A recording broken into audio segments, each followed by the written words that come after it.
Hi friends, അപ്പോൾ എല്ലാവരും സുഖമായിട്ടിരിക്കുകയല്ലേ? എന്തൊക്കെയുണ്ട് വിശേഷം? അന്നേരം ഇന്നൊരു ചെമ്മീൻ ചമ്മന്തി ഉണ്ടാക്കാമെന്ന് വെച്ചു കേട്ടോ. ചെമ്മീൻ അല്ലെങ്കിൽ ഒരു കൊഞ്ച് ചമ്മന്തി, ഉണക്കച്ചെമ്മീൻ ചമ്മന്തി കേട്ടോ.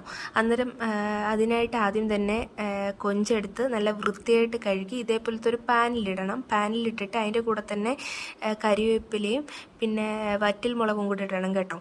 എന്നിട്ട് അത് ചെറിയതായിട്ടൊന്ന് റോസ്റ്റ് ചെയ്യണം. തോനെയും കളറൊന്നും മാറണ്ട, ലൈറ്റായിട്ട് കളർ മാറിയാൽ മതി.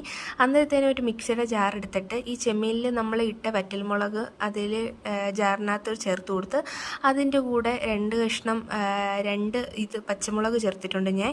പിന്നെ കാന്താരി ഉണ്ടെങ്കിൽ അതെടുത്താൽ മതി കേട്ടോ. കാന്താരിയാണ് കൂടുതൽ ടേസ്റ്റ്. പിന്നെ ചെറിയ ഉള്ളിക്ക് പകരം സവാള ഇട്ടു. ചെറിയ ഉള്ളി ഉണ്ടെങ്കിൽ അത് ചേർത്ത് കൊടുത്താൽ മതി കേട്ടോ. എൻ്റെ ഈ സവാളയാണുള്ളത്.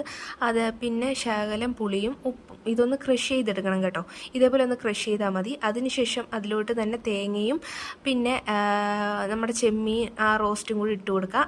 ഇച്ചിരി കരിവേപ്പിലയും കൂടി ഇട്ട് കൊടുത്തിട്ട് അത് വീണ്ടും ഒന്ന് ക്രഷ് ചെയ്തെടുക്കണം. തോനെ അരയേണ്ട കേട്ടോ. ഇതേപോലെ ഒന്ന് ക്രഷ് ചെയ്തെടുത്താൽ മതി. എന്നിട്ട് ഇത് ചോറിൻ്റെയൊക്കെ കൂടെ കഴിക്കാൻ ഭയങ്കര ടേസ്റ്റാണ്. ചോറിൻ്റെയും കഞ്ഞിയുടെ ഒക്കെ കൂടെ കഴിക്കാൻ ഭയങ്കര ടേസ്റ്റ് ഉള്ളതാണ്. നിങ്ങൾ എന്തായാലും ഒന്ന് ട്രൈ ചെയ്ത് നോക്കൂ. എന്നിട്ട് അതിൻ്റെ ഫീഡ്ബാക്ക് തന്നെ ഒന്ന് അറിയിക്കണേ. അപ്പോൾ എൻ്റെ വീഡിയോ ഇഷ്ടമായെങ്കിൽ ഒന്ന് ലൈക്ക് ചെയ്യണേ, എൻ്റെ കൂടെ ഒന്ന് കൂട്ടുകൂടണേ. അന്നേരം അടുത്തൊരു വീഡിയോ ആയിട്ട് വരുന്നത് വരെ എല്ലാവർക്കും ബൈ.